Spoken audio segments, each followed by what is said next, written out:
Good morning everyone. As you can see, my RF900 is in a bit of a state of demolition, and this is because I'm replacing the headstock bearings.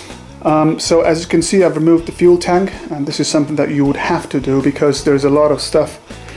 There's going to be a lot of work in this area here, so you might scratch your tank, so tank has to come off. I've taken the side fairings off as well because that's going to give me, and all the infill panels, because that's going to give me better access to fork pinch bolts. So you would have to start with lifting the front wheel. So I've achieved it with usage of ABBA stand, and then I've got another jack just under the engine supporting it just in case.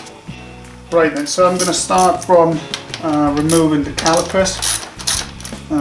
Most of bolts have already been loosened up. Calipers are off. Obviously do the same on the other side. And now removing the mud guard. So this mud guard is held by a few of those Allen screws. So get them out. As I said, all that was loosened before, and it simply slides out. Now we're taking this nut off to release the spindle. Okay then, so now you need to loosen up those two bolts here. Those are 12mm bolts, and that's going to allow you getting the wheel off by removing the spindle. To get the spindle off, you'll need this, what is it, 22mm socket.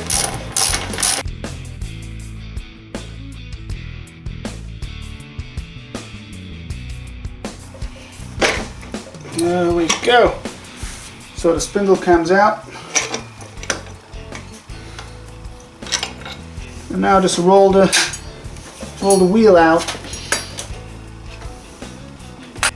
Okay, wheel is out. Now to remove the forks, you're going to have to loosen up those pinch bolts here on both sides, and also loosen up those pinch bolts here.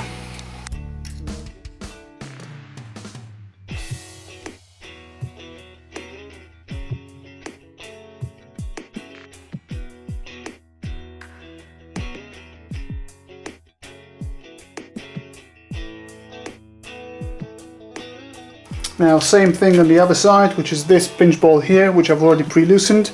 And I've got two bolts here, and it's literally a couple of turns for me, and the fork will come out. Of course now your handlebars would have to come off, so I got those loose.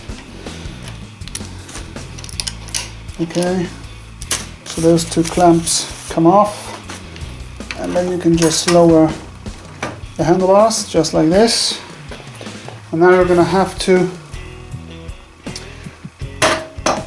loosen this up. So that is a 22mm socket, and with a breaker bar it's actually very easy to get it off.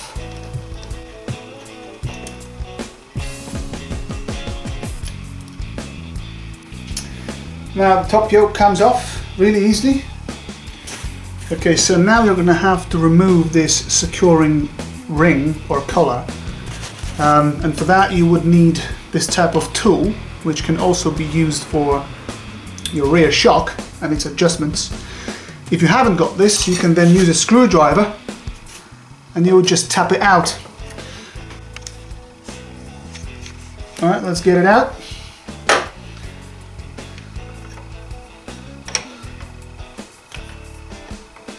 Oh, there we go. That's actually quite easy to remove. You can now turn it by hand.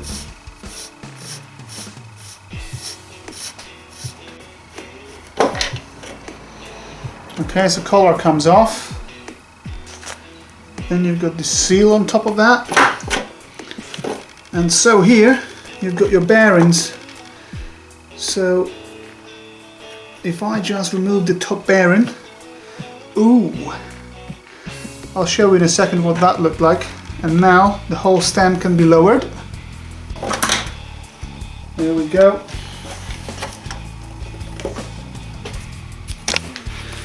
You can have a look at this upper race. Hopefully I'm going to be able to magnify it. So see there, you've got those lines, 1, 2, 3, there's plenty of those lines there, and that's obviously from the bearing spinning on it. And when I'm touching it, it actually feels like there's tiny microscopic grooves there. So that's another proof that this had to be done. Alright guys, so how would you drive the upper and lower bearing race out? So obviously you can use some fancy tools that will cost you money, or you can use the traditional method, which is a screwdriver and a hammer. So what I'm going to do now, I'm going to try to hammer the top one out first. So hopefully you'll be able to see what I'm doing here. You see my screwdriver? So it's just going to catch on this edge here, and I'm going to be hammering on this screwdriver from the bottom, and hopefully this race will come out. A few moments later. You know what? I'm not going to pretend, and I will tell the truth. I am having a shitty time with this because it just doesn't want to come out.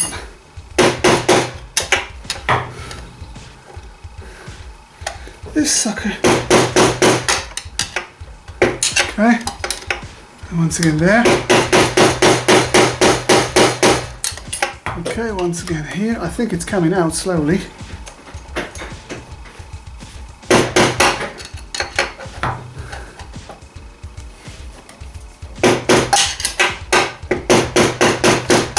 There we go.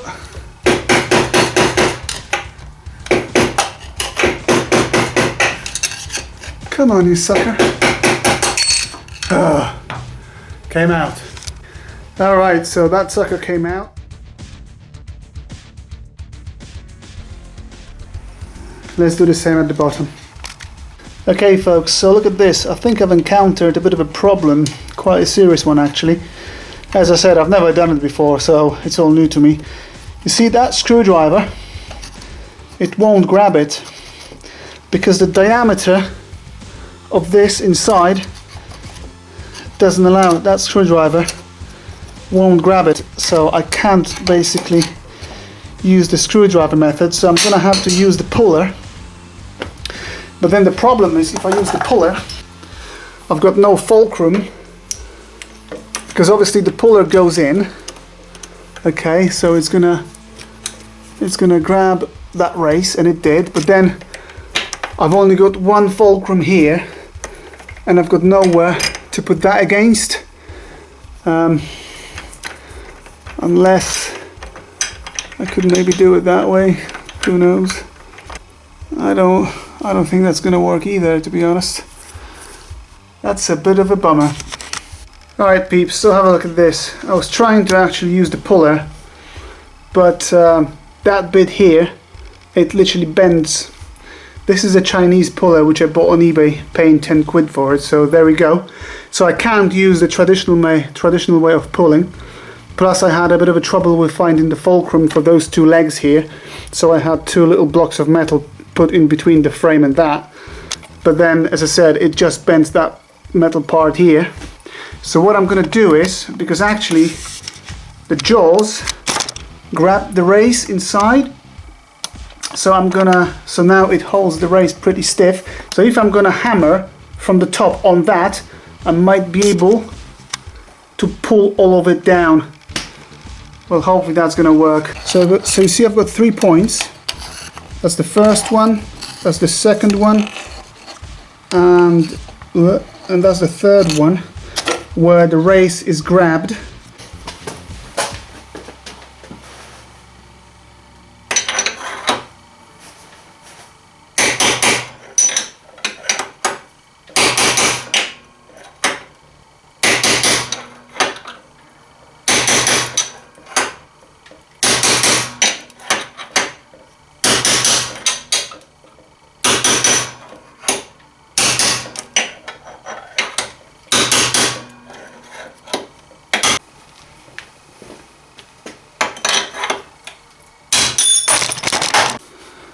We've got our offender removed.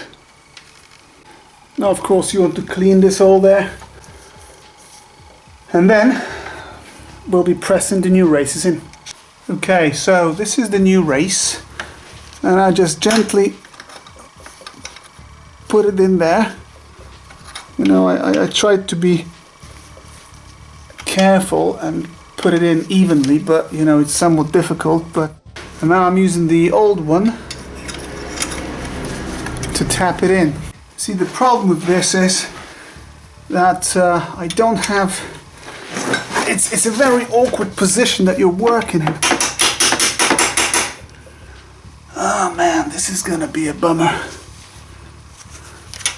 It's not easy at all.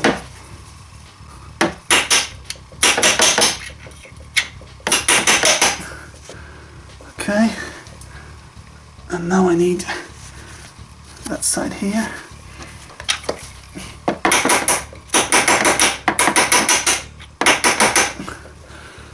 Okay. Right, so it is going in. You can tell it's going in. And now I will need a bit more of that side.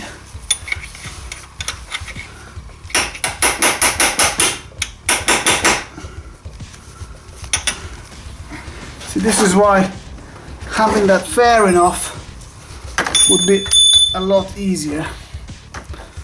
But you know what? I'll do it. Alright, so I'm pretty much flush. Well, I still need to go about 3 millimeters deeper. So as you can see, fellas, I'm getting really close now. It sits somewhat deep, and it's getting really closer and closer. So now let's just see. I think I need about 2 more millimeters. So let's start from this side here. Now the front. Let's do it this way. Now the bottom.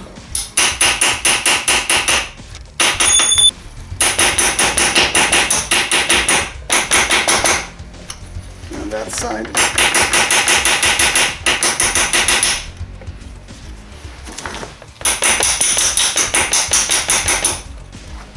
And that's it, man. I'm in. Alright then, so the same thing at the top. That's going to be a lot easier because the access is easy. So just make sure this is all clean here, and then put the race in. Alright, so obviously a piece of wood would be ideal, but guess what, I haven't got one. So again, I'm going to be using the old race. I'm going to put it on top of that. And there we go.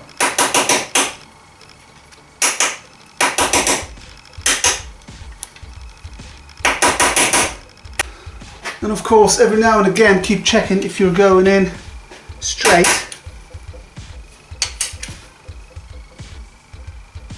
Which seems to me that I actually am. Alright, so it's closer and closer, which is good. Okay, so that's all the way in. Lovely. Okay, so how do you remove this bearing? So there's a couple of ways of doing it. You can obviously use some fancy tools and basically pull it out, but I'm going to use a bit more drastic measures. So I'm going to cut it here in the middle and then split it so it comes out easily. Hopefully it's going to all work.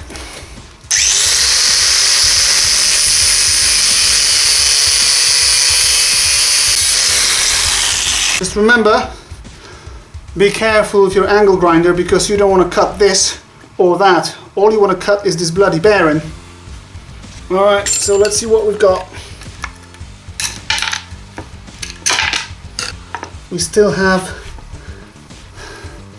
that piece on it, so I need to be very careful and make additional little cut here.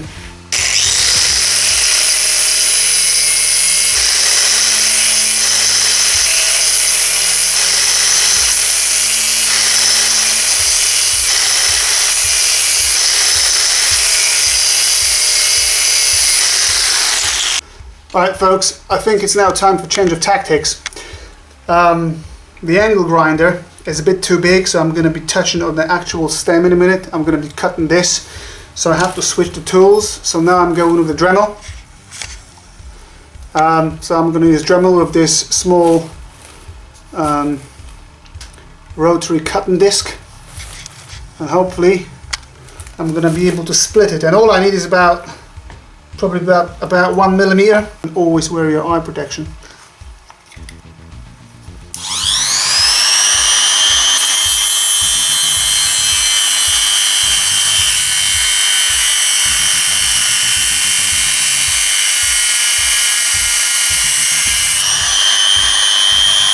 Look at this, peeps. I've made a nice and lovely cut here.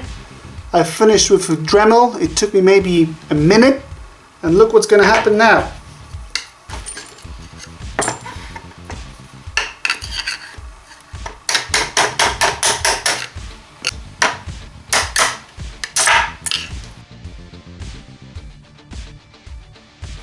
Alright, so let's put the new bearing on the stem here. So the seal goes on first, and then the bearing. And the problem you will encounter here is that it only goes down up to here, and then that part of the stem is thicker, not allowing this bearing to nicely slide in, so you're going to have to hammer it in. Now if you keep hammering at that outer part here, you're going to destroy the bearing, so you've got to keep hammering on the inner part, which is that here. What you can use is the inner part of the old bearing. So this is the one that I've cut with the angle grinder. You see this cut here. And another little tip is you can put a screwdriver in here in that gap to open it up a bit, and that will allow this effectively driver to drive this bearing more comfortably, because at some point even that driver will start catching on that thicker part. So it's a good idea to actually open it up, and then it's going to be a bit bigger, allowing to nicely slide on this this stem. So you put it in upside down, and there's another little tip here. If you just start hammering like that, you will unintentionally start making marks on this stem. So it's a good idea to cover it with something, and I'm gonna go with this inner toilet paper tube. And I know for some of you fellas this is like a very precious commodity, because I see you in those supermarkets holding this toilet paper. What you doing, people? It's just a bloody toilet paper. Anyway, in this household this is just a toilet paper. This is not an expensive commodity. Anyway, so put it in like that, and then you can start hammering. And obviously you're going to be checking every now and again if you're going in straight.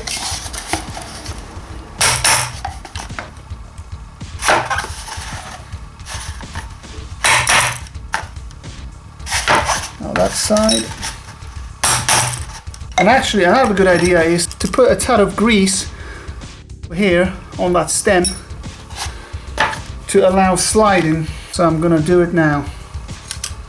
Just a tad of grease here. Right, peeps, so as you can see, it is going in. There's progress.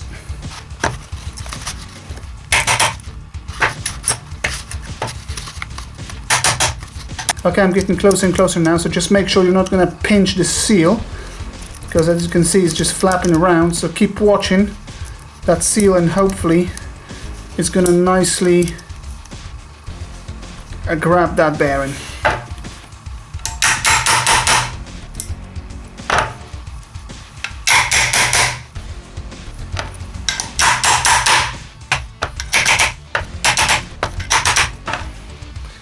There we go, it's bottomed out. The seal isn't pinched. Fantastic. Obviously this is stuck on that stem, but no worries, because there's a cut here. It's going to be very easy to remove it. So if you just give it a couple of gentle taps,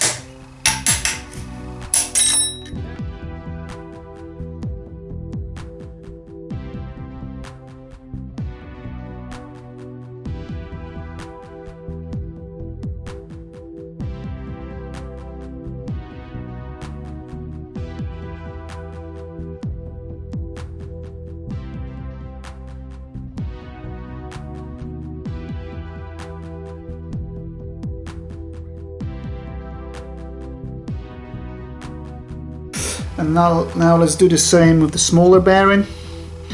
Ton of grease, and try to move it so that grease gets inside.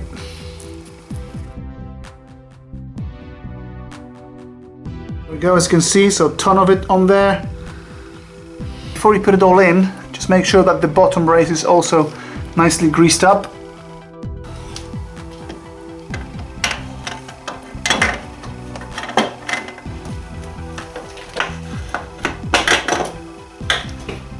Okay, and now we put that bearing in here. And of course, on top of that bearing, you've got this little seal. Okay, then you've got the seal, so press it in nicely. Then you've got that plastic cover. And of course, on top of that,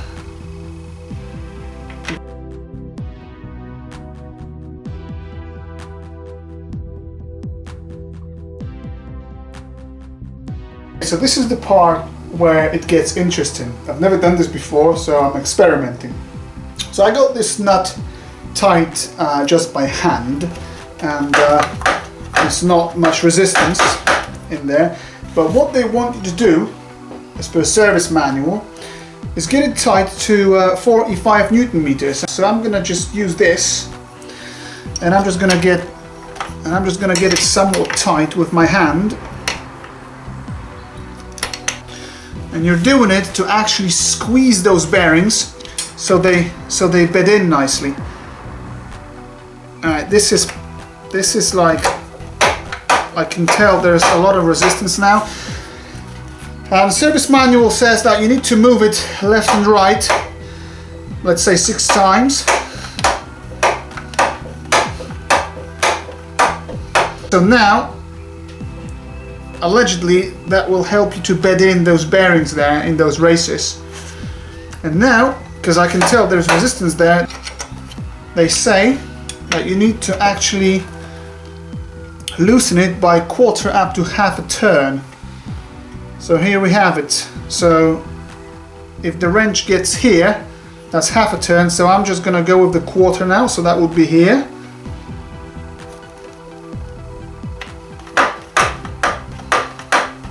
Yeah, and that seems a lot easier to actually move it, but it's not extremely easy. I can still feel some resistance, but okay, I'll back it off a bit. No, that's just too light.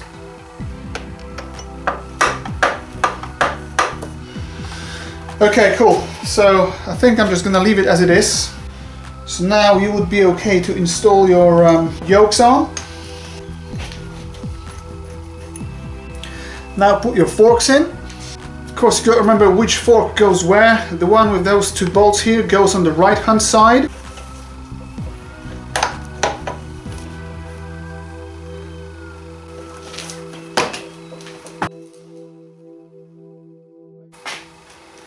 Right, now we need to torque down this center nut here.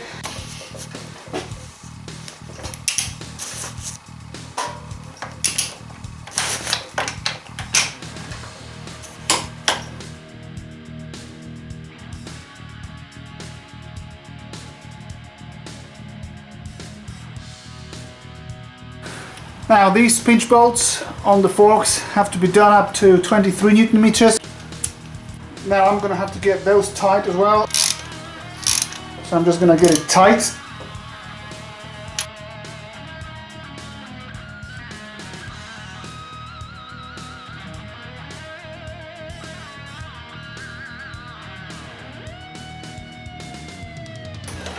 So there we go, spindle comes out.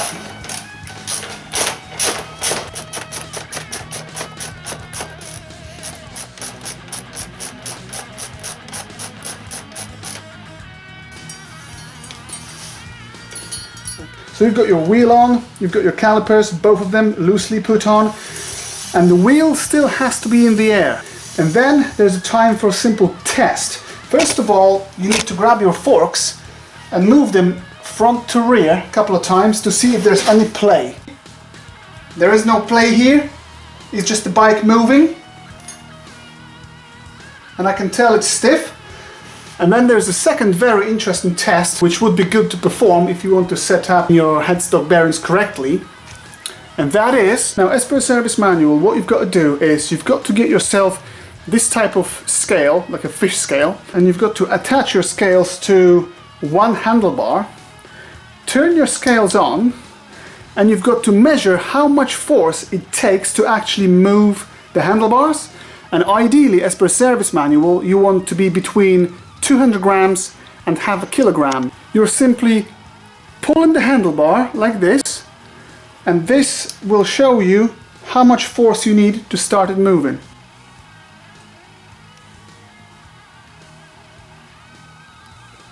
And that is just perfect. Okay, so it seems like my steering is perfect. However, if you get less than 200 grams, that obviously means it's a bit too loose. All you've got to do is simply loosen up that nut and then get your key in there to basically get that nut a bit tighter and repeat the test. However, if you get more than 500 grams, let's say 1 kilogram of resistance, that doesn't necessarily mean it's a problem. Basically, the heavier it is to move the handlebars, the better straight line stability you'll get, and the easier it moves, then the more nimbleness or quicker steering you get. So it actually is all your preference. So if you get a bit tighter results, that's still okay. As long as you can still fairly easily move it, that's all good. So you can now lower the front so the wheel touches the ground. Torque up the calipers. Remember, so the forks were completely off the bike, so now you've got to settle them properly. So get the bike on its wheels.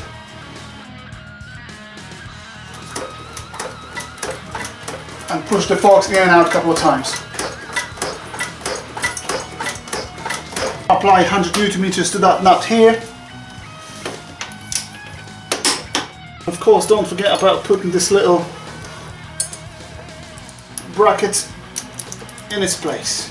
Don't forget about those two as well.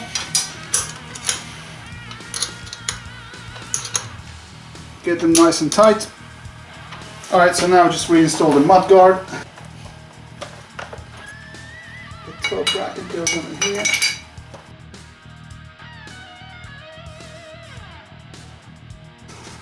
So there we go. Headstock bearings on RF900 replaced. I'm not going to waste your time with stuff like putting the fairings back on because you know how to do it yourself. Go for a test ride and within 200, maybe 300 miles, recheck the tension. If you need any corrections, it's all easy. All you have to do is loosen up that nut and get your key in there to adjust the tension, and you're good to go. To adjust the resistance rather. Thanks for watching. Till next time.